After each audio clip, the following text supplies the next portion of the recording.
ప్రజలు ప్రజాస్వామ్యం గెలిచి ప్రజాపాలన ఏర్పడి కరెక్ట్గా ఒక సంవత్సరం పూర్తి చేసుకుంటున్నాం. సుపరిపాలన తొలి అడుగు పడింది. విధ్వంస పాలన నుంచి ఏకంగా వికాసం వైపు మన ప్రభుత్వం ప్రయాణం ప్రారంభించింది.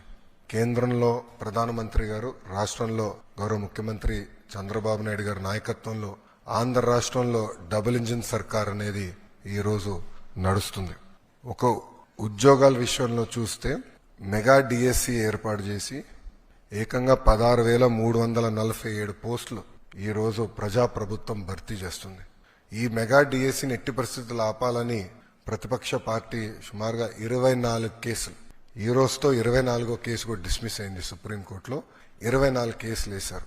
అయినా అవన్నీ తట్టుకుని డిఎస్సి ప్రక్రియ మేము పూర్తి చేస్తున్నాం. గడిచిన 10 సంవత్సరాల్లో రాని పెట్టుబడులు ఈ సంవత్సరంలో తీసుకొస్తాం జరిగింది. 9.5 లక్షల కోట్ల పెట్టుబడి, తద్వారా 8.5 లక్షల మందికి ఉద్యోగాలు కల్పించడానికి మేము ఒప్పందాలు కుదుర్చుకున్నాం.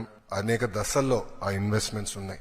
డొమెస్టిక్ ఇన్వెస్ట్మెంట్స్ లో చూస్తే ఈరోజు భారతదేశంలోనే ఆంధ్ర రాష్ట్రం నంబర్ 1 ఉంది. 16% డొమెస్టిక్ ఇన్వెస్ట్మెంట్స్ లో ఆంధ్ర రాష్ట్రానికి వస్తూ జరిగింది. దాంట్లో భాగంగా TCS, LG, NTPC green, ఆసిలర్ Mittal, BPCL, Reliance, renew power లాంటి సంస్థలు ఈరోజు ఆంధ్ర రాష్ట్రంలో పెట్టుబడులు పెట్టడానికి ముందుకు వచ్చినాయి. డబుల్ ఇంజిన్ సర్కార్ ఉంది కనుకనే విశాఖ స్టీల్ ప్లాంట్ కాపాడుకోగలం, రైల్వే జోన్స్ సాధించాం. అంతేకాకుండా భోగాపురం ఎయిర్పోర్ట్ పనులు కూడా వేగవంతంగా ఈరోజు జరుగుతున్నాయి.